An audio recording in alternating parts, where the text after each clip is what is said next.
this is from the most current, the third quarter of 2002, Office of the Comptroller of the Currency, OCC, reports on derivatives in FDIC insured banks. And you know I use this report a lot.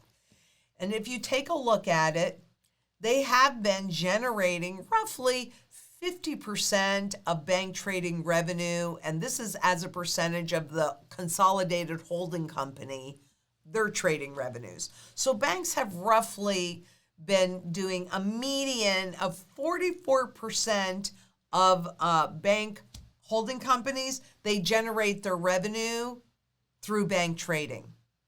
And you can see this is 2008. Not that year, but thanks to the Fed, many of the years. But look at 2022.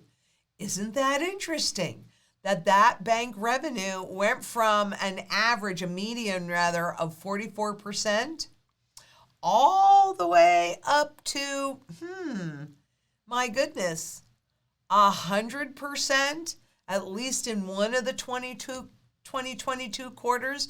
So substantially, there has been a huge jump in trading revenues for the banks, particularly with all that volatility. Traders love volatility up and down because they've got these derivatives. And look, a penny or two here or there doesn't seem like that much. But when you're doing trillions of dollars worth of contracts, that adds up fast.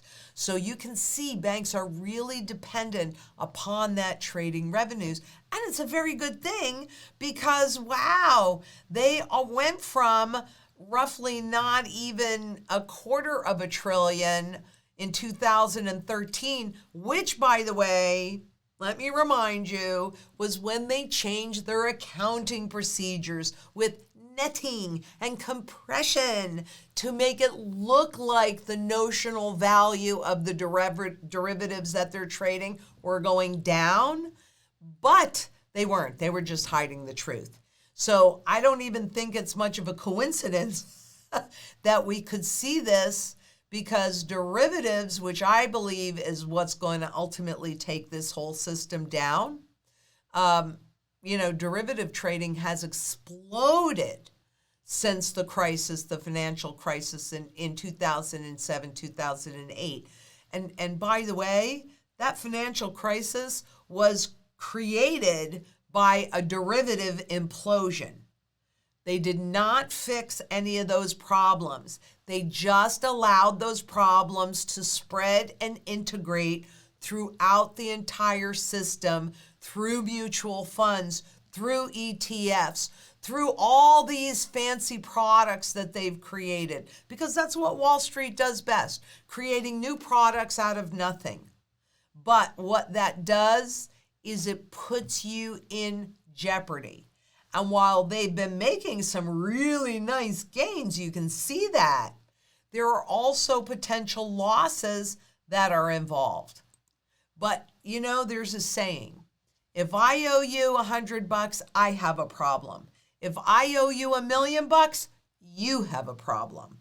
So I'm telling us, all of us have a problem, because history has shown us again and again that it is the depositors and the taxpayers that actually end up footing the bill. The gains go to the banks, and then the banks redistribute those gains outside of the banks between share buybacks, special dividends, etc. When that money's out of the banking system and there's a problem, they're not clawing it back, are they? They're turning around to the government, they're turning around to Congress, and saying, hey, we need a taxpayer bailout. And we've certainly experienced that before. But keep in mind, it was after what happened in 2008 that the Dodd-Frank law was enacted. I mean, it was never fully written, even though it was canceled, much of it. But that's where they put in the bail-in laws, and they have not reversed those.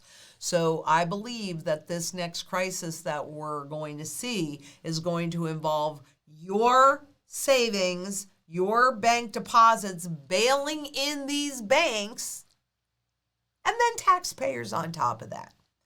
Because if I owe you $1 million, you got a problem. If you like this clip and you want to watch the full video, just click right here. And to subscribe, click right here.